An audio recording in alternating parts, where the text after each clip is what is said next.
Bonjour à tous mes chers amis et merci de me retrouver pour ces nouvelles énergies magiques de la journée. Nous sommes le mardi 16 juin 2020. J'espère que vous êtes tous bien, que vous êtes tous en forme, que tout va bien, que le début de la semaine s'est bien passé et on y va tout de suite. Pour une fois, j'ai pas d'intro, j'ai pas de blabla, j'ai rien à dire donc on va pouvoir y aller. Si, en fait si, si j'ai un truc à vous dire. C'est que ça y est, enfin, miracle, je sais comment on met enfin d'autres vidéos sur la vidéo. Je vous explique. Je ne sais pas si vous avez pu le voir sur la vidéo d'hier, sur les énergies du 15, mais quand je vous ai parlé de l'outre chimère ou de la vidéo des énergies du 15 au 30, vous avez dû avoir un petit truc là en haut à gauche, enfin gauche pour moi, droite pour vous. En haut de la vidéo, vous avez dû avoir un petit truc qui s'est affiché avec une petite barre. Et en fait, si vous cliquez dessus, ça vous renvoie sur la vidéo. Et je suis trop content de pouvoir enfin vous faire ça parce que maintenant, je vais pouvoir vous communiquer des informations et vous n'aurez plus à aller farfouiner dans les playlists, etc., etc. Non, parce que dès que je vous parlerai d'une vidéo, je pourrais vous mettre le lien là tout de suite en haut à gauche, enfin à droite de l'écran. Comme ça, vous aurez juste à cliquer et ça vous ramènera vers la vidéo en question sur le sujet dont je suis en train de parler. C'est cool ça, non? Oui, après un an sur la chaîne, il était peut-être temps que je commence à maîtriser certains outils. Allez, comme d'hab, non, pas du tout, mais pour notre semaine, vous allez en prendre l'habitude, nous allons utiliser l'outre chimère oracle de notre cher Gabriel Leroy. Voilà, je sais pas qu'est-ce que j'attends d'autre à dire. On va utiliser le Witch's Wisdom pour le travail magique en complément de nos petites baguettes chinoises et puis notre petit almanach de la sorcière. J'ai rien oublié?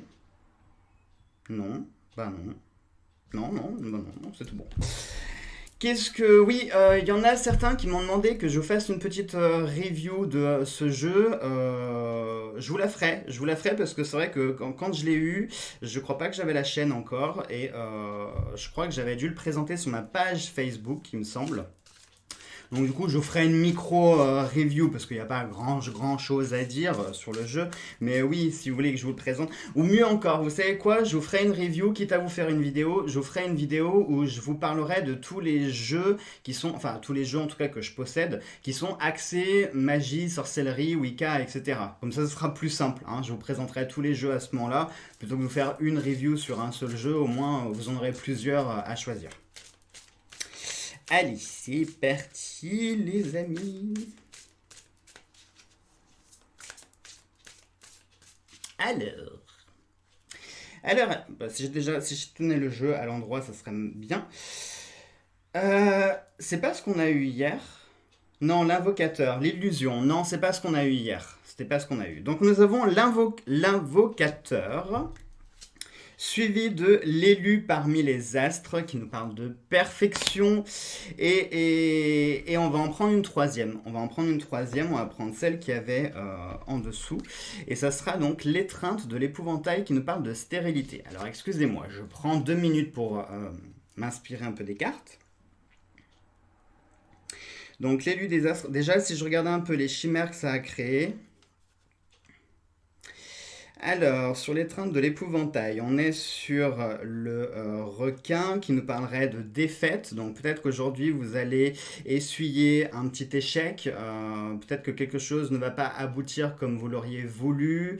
Ça pourrait être un refus. Alors, je vois pas forcément un refus ferme et définitif, mais plutôt un refus sur l'instant. Peut-être que vous allez faire une demande et puis on va peut-être vous refuser parce qu'il va soit manquer des papiers, soit il va manquer quelque chose, soit parce que c'est pas encore le bon moment, soit parce qu'il y a un problème de maturité. Ça peut être...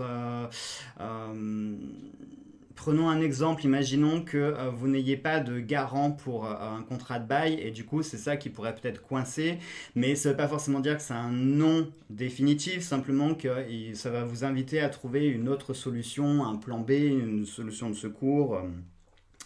Pour l'autre, l'élu parmi les astres, donc ça nous parle de perfection. Et du coup, on a l'aigle qui nous parle d'idéal. D'idéal, alors c'est marrant parce que Ça nous parle à la fois d'un idéal, d'illusion et de défaite. Bon, là pour le coup, le message, il est clair. Il est clair dans le sens, aujourd'hui, méfiez-vous les amis, il peut y avoir plusieurs possibilités. Soit vous allez vous embarquer dans un projet qui n'est peut-être pas réaliste ou réalisable. Vous allez peut-être viser trop haut quelque chose. Et par conséquent, automatiquement, si ce n'est pas à votre portée, si ce n'est pas accessible pour le moment, ça va automatiquement conduire à un refus ou à une situation bloquée. Peut-être que vous convoitez également quelque chose qui ne peut pas aboutir pour le moment. Peut-être que vous allez aujourd'hui vous sentir limité ou bloqué. Alors ça peut être bloqué sur plein de points. Ça peut être, je ne sais pas, imaginons qu'on parle d'un projet financier, d'un projet de vie ou autre. S'il vous manque quelque chose, par exemple des fonds ou n'importe quoi, automatiquement ça va bloquer à un certain moment. Si on parle de relations sociales, amoureuses, etc., si, je ne sais pas, vous avez certaines craintes, certaines peurs, certains blocages, si vous avez une situation qui n'est pas très nette, pas très claire, automatiquement, il va y avoir un autre blocage un petit peu plus tard. Enfin, vous voyez ce que je veux dire. Aujourd'hui, évitez de vous embarquer dans des choses qui sont peut-être pas à votre portée, hein. On est tous comme ça, c'est humain. Parfois, on s'embarque dans des rêves et on croit que c'est possible alors que non. Donc, essayez aujourd'hui de revenir à une réalité, à quelque chose qui soit à la fois réaliste et réalisable, hein, parce que parfois il peut y avoir des choses qui sont réalistes mais pas forcément réalisables, et l'inverse. Je prends un exemple très concret. Ce qui pourrait être réaliste, c'est que vous pouviez vous acheter un château. Ça peut être réaliste, mais ce n'est pas réalisable dans le sens où vous n'avez pas le budget pour. En revanche, si vous aviez, je ne sais pas, gagné au loto, si vous allez hériter d'un château, là, ça peut être à la fois réaliste et réalisable à ce moment-là. Voyez. Donc, on est dans cette optique-là. C'est comme pour les couples. Si je vous prends un autre exemple, imaginons, moi, je ne sais pas que vous visiez, vous voulez à tout prix vous mettre avec Angelina Jolie ou Brad Pitt. Bon, alors, dans un sens, ça peut être réaliste.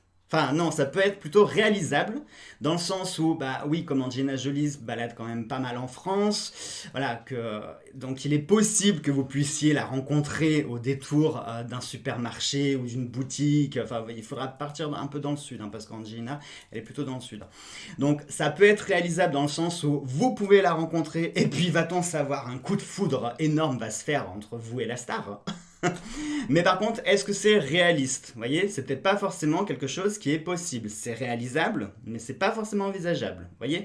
Donc, il faut pas confondre entre réaliste et réalisable. Et aujourd'hui, essayez de reprendre un peu les pieds sur terre. Si on vous promet des choses qui sont un petit peu trop illusoires, trop idéalistes, trop... Méfiez-vous parce qu'il est fort probable que vous soyez déçus dans le sens où ça ne pourra pas se réaliser, ça ne pourra pas se concrétiser. Du coup, est-ce que ça pourrait nous parler de personnes qui vont essayer de nous séduire et de nous vendre des trucs? Oui, c'est possible aussi. Ça peut prendre l'aspect de quelqu'un. Ça peut prendre l'aspect de quelqu'un qui va tenter de vous séduire et de vous promettre monts et merveilles, et puis au final, ce sera du flan, quoi. Il n'y aura rien derrière, il n'y aura rien qui sera possible. L'invocateur, ça me parle beaucoup parce que, en plus, c'est marrant parce que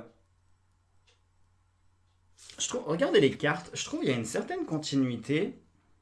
Regardez, ici, on pourrait être face à une espèce d'illusion, hein, quelque chose, une apparition, une entité qui viendrait se manifester, quelque chose comme ça qui serait baigné de lumière et qui nous ferait croire que ce serait particulièrement positif. Je vais vous prendre un exemple très concret. Imaginons que vous ayez un esprit qui se manifeste sous la forme d'une silhouette blanche. Du fait que la silhouette soit blanche, vous allez avoir moins peur dans le sens où vous allez vous dire c'est un ange, c'est un esprit positif, etc., etc. Non, justement, c'est un cliché parce que parfois les silhouettes blanches ne sont pas forcément des esprits positifs. Hein, ça peut être bien l'inverse. Comme les silhouettes noires ne sont pas forcément négatives aussi. Donc, ça peut prendre l'aspect de quelqu'un comme ça qui va être entouré de lumière, à qui on va donner sa confiance très facilement. Donc du coup, ça pourrait nous parler de quelqu'un d'un petit peu fourbe, un peu traître, un peu menteur.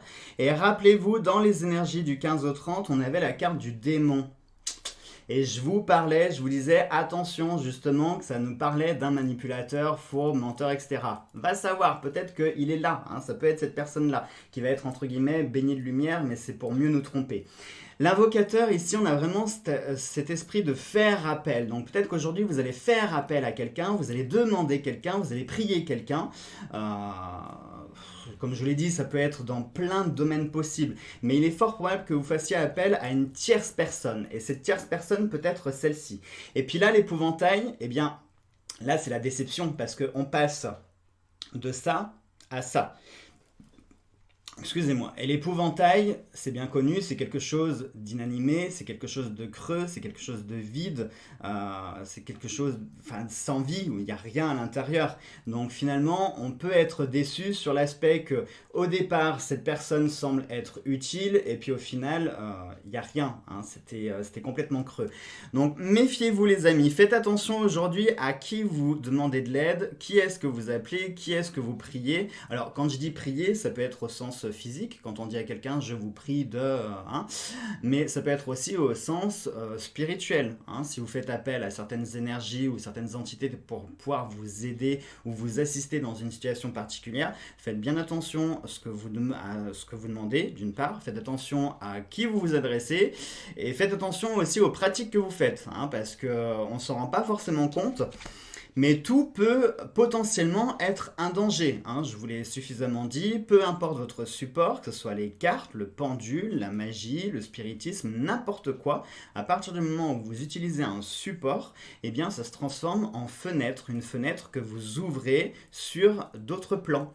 Donc, toujours être vigilant et toujours prendre les choses au sérieux et surtout quand on fait des demandes particulières. Voilà.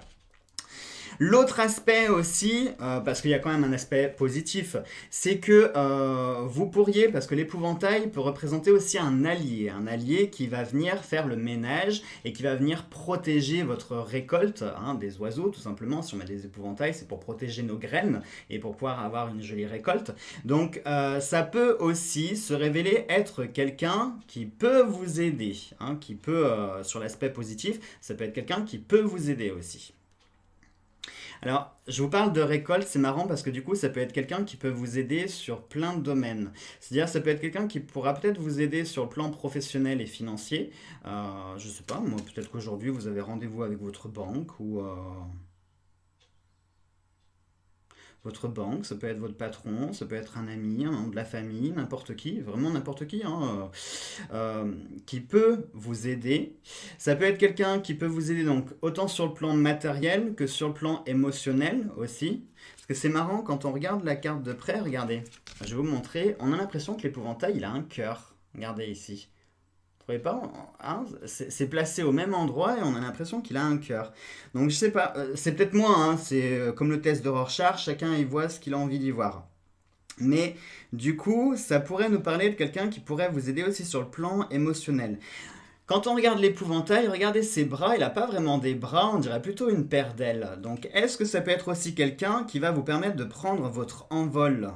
Ça peut être ça aussi. Oui, alors je sais, je pars un petit peu loin, mais c'est ce que la carte m'évoque. Parce que quand on regarde l'épouvantail, on peut voir qu'il est ancré dans le sol, il ne peut pas vraiment bouger, il n'a pas de jambes, il n'a rien du tout, il est planté comme ça dans le sol. Et cette paire d'ailes, comme ça, c'est comme s'il avait la possibilité de pouvoir s'élever, de pouvoir s'enlever justement. En plus, ce qui est drôle, c'est que la carte justement nous parle de stérilité. Donc est-ce que cet épouvantail est planté sur un champ stérile, et puis finalement il va prendre son envol pour partir ailleurs sur une terre qui sera peut-être plus fertile. Ça pourrait être une jolie métaphore pour nous parler ici qu'aujourd'hui vous allez peut-être être face à une situation qui est stérile. Alors ça peut être une relation, quelle qu'elle soit, amicale, familiale, sentimentale, professionnelle, peu importe. Mais peut-être que vous allez être face à une situation qui va être stérile. Ça peut être un dialogue de sourds, ça peut être quelque chose qui n'aboutira jamais. Donc plutôt que de continuer à perdre votre temps, à espérer quelque chose qui ne viendra jamais, prenez votre envol pour partir ailleurs, sur des terres qui pourraient se montrer beaucoup plus fertiles. Bon, ça m'a bien inspiré. Allez, on y va pour les énergies magiques.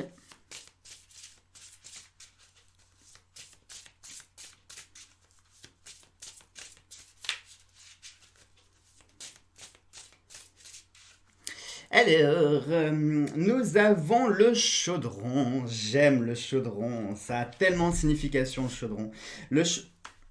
et on a encore le réveil. C'est marrant, on l'a eu hier, le réveil. Donc on est vraiment dans cette période de choses qui émergent, de choses qui sortent. Et le chaudron, alors ça, le chaudron, les amis, il y a des milliards de significations pour le chaudron. Tout d'abord, le chaudron en sorcellerie, pourquoi est-ce qu'on utilise un chaudron? Eh bien, tout simplement, le chaudron, déjà, c'est le symbole de la matrice, c'est le symbole de la mère, le ventre fécond, dans lequel excusez-moi, dans lequel les choses émergent, dans lequel les choses se créent, dans lequel la vie apparaît. C'est un symbole qui est extrêmement fort, le chaudron. Vraiment, ça c'est un outil indispensable en magie. Le chaudron, bien sûr, il nous sert à créer. Il peut servir pour plein de choses. Je vais vous expliquer. Donc là, ça pourrait nous parler de choses qui vont émerger, de nouvelles choses qui vont émerger. Donc c'est marrant parce qu'on avait le fameux épouvantail, que je vous disais, le fait de partir vers des choses qui sont plus fertiles. Eh bien, c'est un peu le même principe puisque un chaudron, finalement, c'est une sorte de casserole dans lequel on pourrait faire un peu n'importe quelle recette et puis on essaye, on expérimente. Ça fonctionne pas, on jette, on recommence. Le chaudron peut aussi servir d'incinérateur, puisque lorsque vous avez des vœux, des prières, des demandes, on va l'utiliser justement pour incinérer certaines choses. Il peut servir aussi comme encensoir, il peut servir comme récipient à la divination, c'est-à-dire que vous mettez de l'eau, par exemple de l'eau lunaire ou de l'eau de source consacrée, sur le fond de votre chaudron, vous mettez dans le noir, vous allumez juste une petite bougie et vous regardez le fond du chaudron qui du coup va se transformer en surface, en miroir, un miroir divinatoire dans lequel vous allez pouvoir avoir des visions, canaliser votre psychisme, etc. Donc vous voyez que le chaudron, il a une symbolique très forte. Mais moi, ce qui me parle le plus ici, c'est surtout avec le réveil. Donc le ventre de la matrice plus le réveil, ici ça fait vraiment penser à de nouvelles choses qui vont être créées et qui vont émerger. Il va y avoir de nouvelles choses qui vont arriver et probablement que ça peut arriver aujourd'hui. Il y a des choses qui commencent à bouillonner. Alors attention, quand c'est dans le chaudron, c'est pas forcément un résultat terminé et final, d'accord? Ça peut nous indiquer ici qu'il y a quelque chose qui est en train de bouillonner, quelque chose qui est en train de mijoter. Ça veut pas dire que c'est forcément prêt. Donc aujourd'hui pourrait marquer le premier jour, mais j'ai même envie de dire que ça a commencé déjà hier, puisqu'on avait déjà le réveil ici. Donc depuis hier, il y a des choses qui sont petit à petit en train de se débloquer. Le problème, c'est que tous, vous me l'avez marqué en commentaire, vous avez tous senti qu'il y avait des énergies qui étaient un peu bizarres en ce moment. Effectivement, il y a des choses comme ça qui bouillonnent. Le problème, c'est que de ces choses qui bouillonnent, il y a des choses plutôt positives, il y a des choses plutôt négatives. Enfin, c'est pas que c'est négatif. Comment je pourrais vous expliquer ça simplement?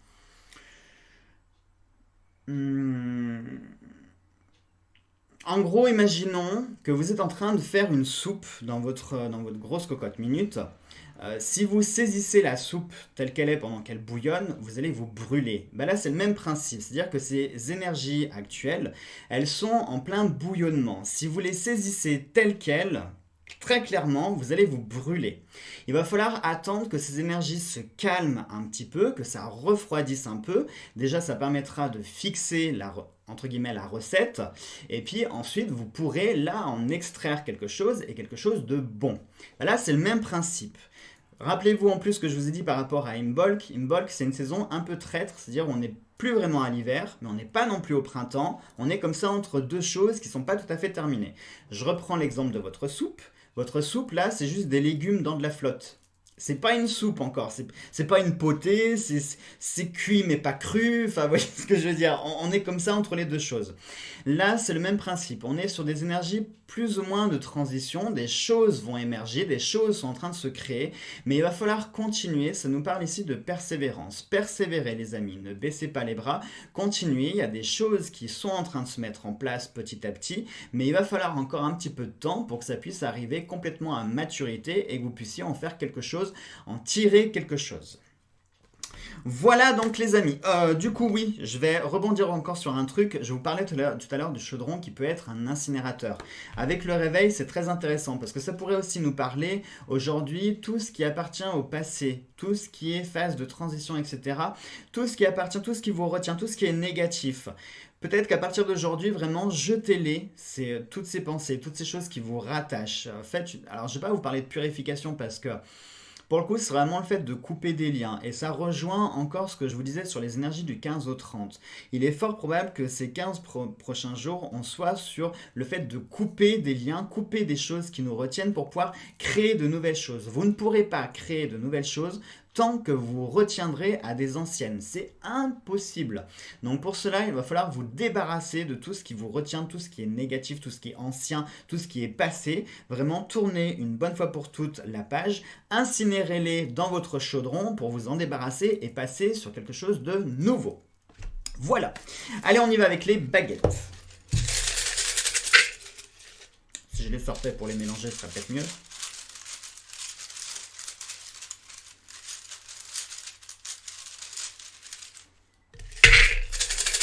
Alors, tac. Nous avons la 46. Alors, 46. 46, c'est une période hasardeuse et vous ne devriez pas chercher à viser trop haut. C'est marrant, c'est ce que je vous disais au début du tirage. Ne vous laissez pas entraîner dans des conflits et ne courez pas après la richesse et la renommée car cela risquerait de tourner à la catastrophe. Votre vie personnelle sera difficile pendant quelques temps mais en faisant preuve de patience et de tolérance, vous surmonterez vos difficultés. Alors là pour le coup les amis, je pense qu'il n'y a pas grand chose à dire, ça résume parfaitement le tirage. Allez, n'hésitez pas à mettre pause pour tout lire. Bon, voilà, ça résume le tirage, nous sommes d'accord. Allez, on passe maintenant à notre petit rituel de la journée, enfin nos rituels de la journée. Hop, allez, le 16. Oui, le 16. Donc ça sera aujourd'hui Saint Jean-François-Régis, né à Narbonne en 1597. Saint Jean-François-Régis fut frappé par une très violente forme de grippe qui le fit mourir en peu de jours. On l'invoque depuis contre cette maladie. Ça tombe bien, grippe, corona, on est un peu dedans, donc si jamais vous vous sentez pas bien, vous le saurez, tout ce qui est grippe est associé entre guillemets à la grippe, vous pourrez invoquer Saint Jean-François-Régis. On a également la Saint Aurélien qui est évoqué contre le mal d'oreille parce que son nom rappelle le terme latin ores qui désigne les pavillons auriculaires. Donc pareil, si vous avez du mal à entendre, ça peut être au sens propre comme au sens figuré parfois, parce que parfois, je vous le dis souvent, on a tendance soit à entendre mais on n'écoute pas, soit on écoute mais on n'entend pas, qu'il faut il faut avoir une écoute active, c'est-à-dire à la fois écouter ce que l'autre nous dit et entendre ce qu'il est en train de nous dire. Donc Saint Aurélien peut être aussi un saint qui peut vous permettre de comprendre ce qu'on vous dit. Le génie du jour, c'est l'Ovia. Ce génie érige l'univers, il est contre les traîtres et permet d'obtenir la victoire et de confondre les ennemis. C'est marrant, on avait eu... Hier, le génie du jour, excusez-moi, je regardais sur l'autre page parce qu'il me semblait bien que le génie du jour d'hier avait le même pouvoir à Camia. Alors, l'Ovia, la formule d'appel est Domine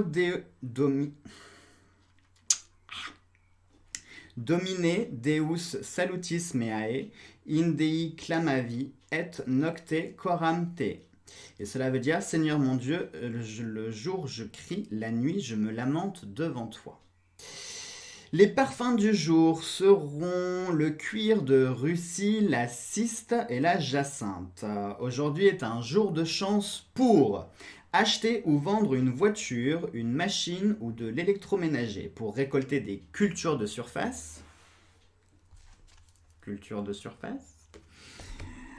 Pour ceux qui travaillent dans l'administration, les fonctionnaires, le travail manuel pour attirer un client, pour signer un contrat, pour consolider une relation amoureuse, pour l'harmonie au sein du couple, acheter des vêtements, de la lingerie, des bijoux, du parfum, du maquillage, gagner un procès, voyager et pour soigner les mollets, les chevilles et le système nerveux.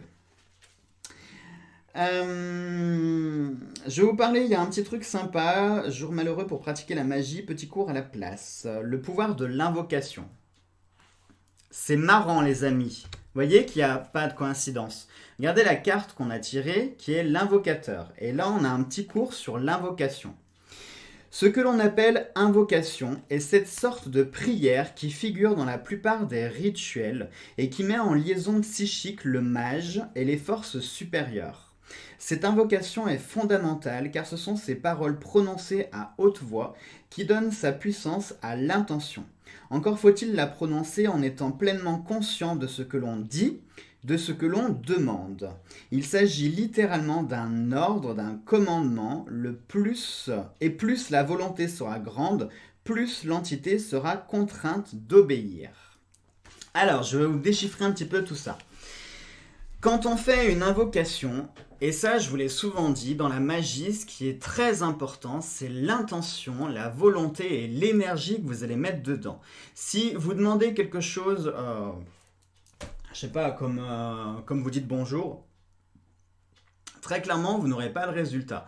Il faut vraiment y mettre de l'intention et de la motivation dans ce que vous dites. Quand vous faites une prière, on n'est pas juste « Oh Seigneur, s'il te plaît, est-ce que tu peux faire en sorte que ci, que ça ?» Non, demandez vraiment avec conviction ce que vous voulez. Et demandez-le dans un souci de besoin. C'est-à-dire que ce que vous demandez, vous en avez véritablement besoin, parce que ci, parce que ça, peu importe vos raisons. Mais demandez avec force, conviction et foi. Et n'hésitez pas aussi à, entre guillemets, j'aime pas cet ordre, ordonné. C'est important que vous, non pas que vous demandiez, mais vraiment que vous demandiez à ce que les choses se fassent, qu'elles puissent se réaliser. Et dans la magie, c'est le même principe. Si vous faites un rituel ou une formule juste comme ça, parce que vous espérez que... Non, dans la magie, on n'espère rien. Quand on pratique un rituel, quand on formule un sort, un sortilège, une formule, peu importe, on y met du cœur et quand on lit les différents vers, à chaque fois on visualise que les choses sont en train de se faire et que les choses se seront faites. C'est-à-dire que lorsque vous faites votre rituel, visualisez déjà la situation finale, c'est-à-dire que ça a fonctionné et vous voyez déjà comment ça se produit. C'est très important parce que si vous faites les choses et puis que vous espérez vous laisser faire les choses, non, du coup vous mettez aucune intention dedans. Que quand vous faites un rituel, mettez-y l'intention et projetez-vous dans l'avenir pour voir comment ça aurait fonctionné. Vous imaginez que ça a fonctionné et vous imaginez comment la situation a évolué en fonction de la réussite. C'est très important et l'invocation c'est le même principe. Quand vous demandez quelqu'un, je prends une séance de spiritisme, c'est pas « Esprit, est-ce que tu veux bien nous rejoindre ?» Non. Il faut que vous imposiez les choses. Le fait d'imposer ne fait pas que vous manquez de respect, non, parce qu'au contraire, vous envoyez un signe auprès des entités et des énergies supérieures sur le fait que vous êtes maître de ce que vous faites et que vous savez ce que vous faites. Parce que si vous êtes comme ça, hésitant, etc., c'est comme ça que vous allez attirer des mauvaises entités, des mauvaises énergies et qui vont pouvoir prendre le contrôle sur vous. Que si vous êtes toujours maître des choses, que vous imposez votre volonté, c'est-à-dire quand vous faites votre rituel, c'est mon rituel, c'est mon espace sacré, je veux que ça soit comme ci, comme ça, etc., etc. En gros, il faut que ça marche à la baguette. Et c'est très important. Et croyez-moi, vous ne manquerez pas de respect aux entités. Au contraire, vous leur envoyez le message et l'image que vous connaissez ce que vous faites, que vous maîtrisez ce que vous faites. Et par conséquent, elles prendront, entre guillemets, plaisir à réaliser vos souhaits parce que vous aurez prouvé que vous étiez digne et que vous avez fait les choses avec connaissance, respect et maîtrise. Voilà, bon, c'est pas mal. Aujourd'hui, vous avez du boulot, vous avez plein de choses à faire. Allez, sur ça, je vous souhaite de passer une bonne journée. On se retrouve demain pour les nouvelles énergies. Prenez bien soin de vous, je vous embrasse fort et à demain.